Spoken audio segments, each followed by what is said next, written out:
የወሲብ ችግር አለ በየቤቱ። ይሄንን ጮክ ብሎ አያወሩ። በጊዜ አይገባም ነው የምትለው። ትመጣና በጊዜ አይገባም። ጠቡ የቤቱ ወጪ አይሰጥም፣ አስቤዛ አይሰጥም፣ ይጮህብኛል፣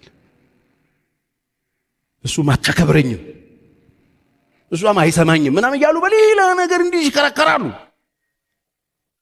አንዳንድ ሰው ጥያቄው የጋብቻ ጥያቄ ይሆንና ቢሮ መጥቶ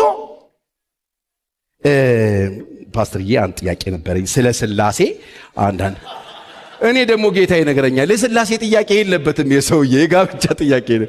ተወሱልና አሁን የመጣው ያረልት ችግራው ለሌሊት በጣም እየተቸገርክ አይደል?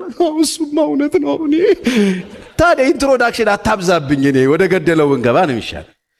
አይ የስላሴ ጥያቄ የለበትም ብዙ ሰው እንዴት አብ ወልድ መንፈስ ቅዱስ እሱ ጥያቄ እሱ ይሹ ሆኖ ባያቅ አንተ ይሹ ሆነብህ ሃይ ስትላት አትልም አትመልስ። እሱ ነገር በምን ነው የሚቀረፈው? ትክክለኛውን በጠይቀኝ እኮ መልስልኝ ነበር። አትሽከርከሩ። አሁን የብዙ ሰዎች ችግር ነው ወሲብ፣ የትዳር ችግር ነው ወሲብ።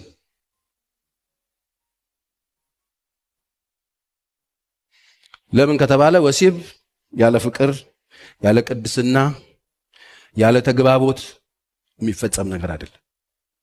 ወሲብ በፍቅር ላይ የተመሰረተ ነው። ወሲብ በተግባቦት ላይ የተመሰረተ ነው።